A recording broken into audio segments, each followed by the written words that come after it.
Good morning और कैसे हैं आप लोग? ठीक होंगे? पढ़ाई का लगा गर्दा चल रहा होगा। आइए आपका जो है ना आपके बीच महत्वपूर्ण जीके जीएस है 2024 में होने वाले पेपर में बदलाव लाने के लिए आ गए हैं। ये बात होगा मेरे प्यारे बच्चों, जो ये वीडियो नहीं देखा क्या देखा, इस बात यकीन कीजिए, हमारे बातों पे विश्वास कीजिए, आप नोट बनाइए, आप याद कीजिए और बस और वीडियो देखिए, आपका दे आप 100% स्कोर कीजिए। मेरा है, आइए बिना समय गंवाए हुए शुरू करते हैं। आज का पहला प्रश्न है, भू-अस्थायी उपग्रह का भ्रमणकाल कितना है? तो मेरे प्यारे बच्चों, इसका उत्तर हो जाएगा लगभग 24 घंटा। लगभग 24 घंटा, लगभग 24 घंटा। भू-अस्थायी उपग्रह का परिक्रमण काल लगभग मेरे प्यारे बच्चों 24 घंटा होता है। भू-अस्थायी उपग्रह का जो है ना पृथ्वी सतह से वायुमंडल में 36,000 किलोमीटर की ऊंचाई पर स्थापित किया जाता है। लेकिन इसकी ऊंचाई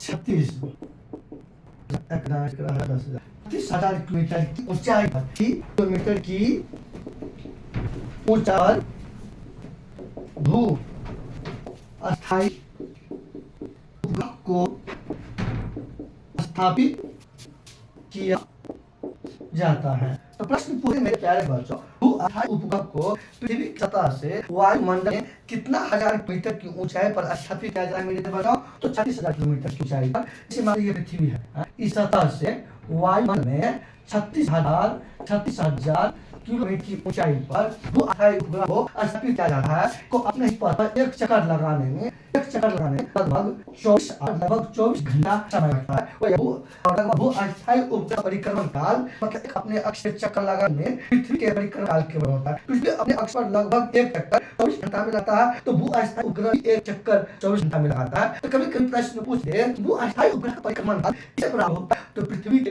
परिक्रमण काल के बराबर हुआ है। ये बात तो आप लोग आइए आगे बात समझते हैं मेरे बच्चों। प्रश्न संख्या 2 लिखिए कि पलायन वेग क्या होता है? पलायन वेग का अधिकतम पलायन का अधिकतम मान 9.8 मीटर पर सेकेंड। पलायन वेग का अधिकतम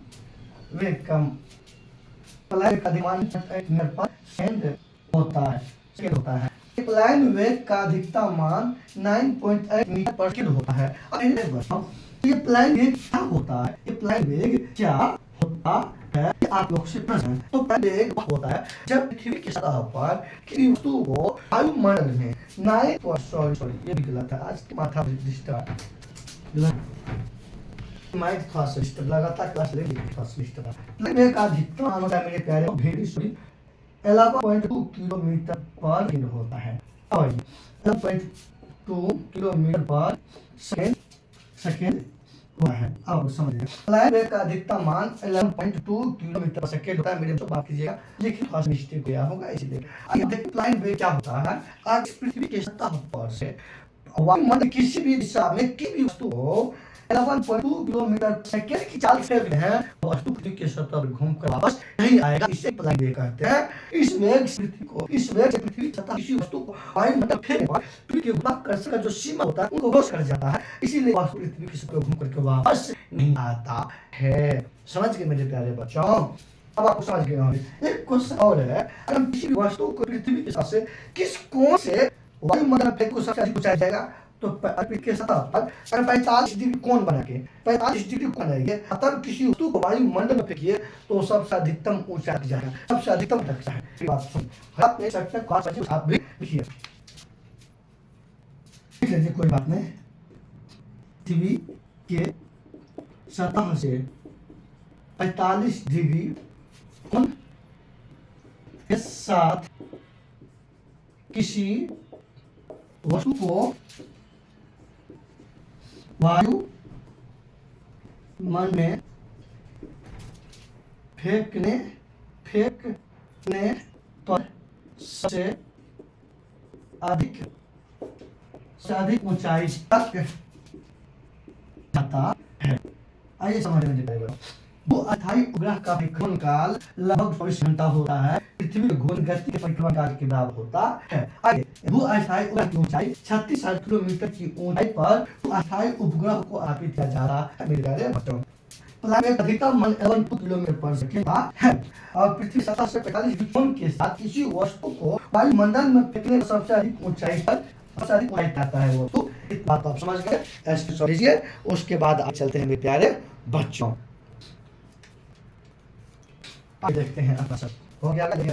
बिल्कुल समय नहीं पाएंगे और समझ के मेरे प्यारे बच्चों, रखने से कुछ नहीं होता है। जब उनके बारे में आपको थोड़ी ज्ञान नहीं होगा, आज रखिए भूल जाइए, ऐसे जीके नहीं होता है मेरे प्यारे बच्चों। जीके की जब तक आप उनकी जगह को अच्छी तरह से नहीं पकड़िएगा ना, तब तक आपका ज्ञान होने वाला नहीं। समझ गए, हम आज का सीरीज भी शुरू करने वाले हैं, एकदम पॉइंट एंड सेट देगा, एकदम हूबहू हम आपको पीडीएफ भी एनसीईआरटी करेंगे, समझ गया, और मजा करेगा।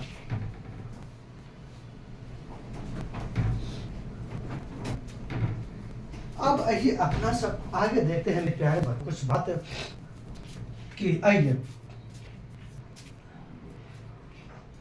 भारतीय संविधान के भाग 3, संविधान के भाग 3 में मेरे प्यारे बच्चों मौलिक अधिकार का वर्णन है। इसका वर्णन है इसमें मौलिक अधिकार का वर्णन है। किसका है? मौलिक अधिकार का वर्णन है मेरे प्यारे बच्चों। और अनुच्छेद मेरे प्यारे 12 से 35 तक शामिल है। 35 तक क्या है? शामिल है अनुच्छेद। उसके बाद ये मेरे प्यारे शामिल है, और ये मौलिक अधिकार अमेरिका के से लिया गया, अमेरिका के संविधान से लिया गया है। वर्तमान मौलिक अधिकार की संख्या है, जिसमें जनवरी 1950 को जब संविधान को पूर्व से लागू किया गया था मेरे प्यारे, जब मौलिक अधिकार की संख्या 7 ही वर्तमान 6 है। अब आइए देखते हैं, देखिए संविधान के प्रारंभ में मौलिक अधिकार की संख्या 7 थी की वर्तमान में 6 है। कितना? 6 है। कितना? 6 है। संविधान के भाग 3 में मौलिक अधिकार का वर्णन है। अनुच्छेद 12 से लेकर के 35 तक 12, 13, 14, 15, 16, 17, 18, 19, 20, 21, 22, 24, 25, 26, 27, 28, 29, 30, 31, 32, 33, 34, 35, मतलब इतना अनुच्छेद शामिल है जो अमेरिका के संविधान से लिया गया है। और संविधान के द्वारा मौलिक अधिकार की संख्या वर्तमान में है। मेरे बच्चों, कौन मौलिक अधिकार को मौलिक अधिकार से निकाल दिया गया? संपत्ति अधिकार को मौलिक अधिकार से बाहर निकाल दिया है। संपत्ति के अधिकार को मौलिक अधिकार से बाहर निकाले गए हैं। तो ये निकाले गए हैं, ऐसे सोच लीजिए। इसके बाद मेरे प्यारे बच्चों आगे से हैं, ऐसे सोच लीजिए फटाफट, बिना समय गए हुए, एक तेजी से, ज्यादा आपका समय बाद नहीं करेंगे, पर रोज वीडियो डालेंगे आपके लिए।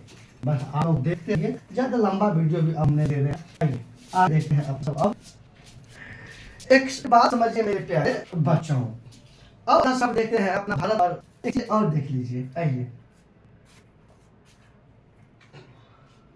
16 महाजनपद, 16 महाजनपद, 16 महाजनपद। आइए, 16 महाजनपद साथ मिलता है बौद्ध ग्रंथ, अंगुत्तर निकाय और भगवती सूत्र, जैन ग्रंथ, अंगुत्तर निकाय। आइए,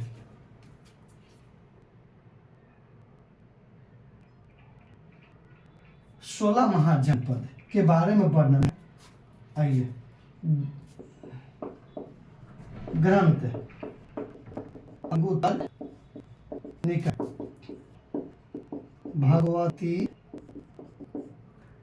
यह ग्रंथ, यह आपको बौद्ध धर्म, जैन धर्म, दो ग्रंथ है। एक है अंगुत्तर निकाय ग्रंथ, ये उद्धता है।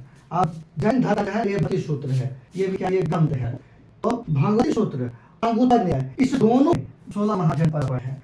अंगूठा न्याय बौद्ध का ग्रंथ है, भगवती सूत्र जैन धर्म ग्रंथ है। इस दोनों में आपको 16 महाजनपद के बारे में है मेरे प्यारे बच्चों। अब ये देखें मेरे प्यारे बच्चों, 27 डिग्री उत्तरी अक्षांश, 27 डिग्री उत्तरी अक्षांश, उत्तरी अक्षांश, 27 डिग्री उत्तरी अक्षांश, 27 डिग्री उत्तरी अक्षांश को कर्क रेखा का बता है, जो भारत के 8 राज्यों से गुजरती है, 8 राज्यों से गुजरती है। कितना गुजरती है? 8 राज्यों से गुजरती है। 16 महाजनपद का पढ़ना है बौद्ध ग्रंथ, अतनिका जैन ग्रंथ, भगवती सूत्र में। शायद अक्ष को कर्क रेखा कहा जाता है, तो भारत के 8 राज्यों से गुजरती है। आइए मेरे प्यारे बच्चों, बिहार का क्षेत्र यहाँ लीजिए। बिहार का क्षेत्रफल, बिहार का क्षेत्रफल है 94,163 वर्ग किलोमीटर। बिहार का क्षेत्रफल है। अब आप लोग ऐसे शॉर्ट ले बुझ लाएंगे, ये काफी महत्वपूर्ण चीज है करके, ताकि आप कोई भी बैठे उड़ा दे, चलिए शॉर्ट लीजिए। धन्यवाद।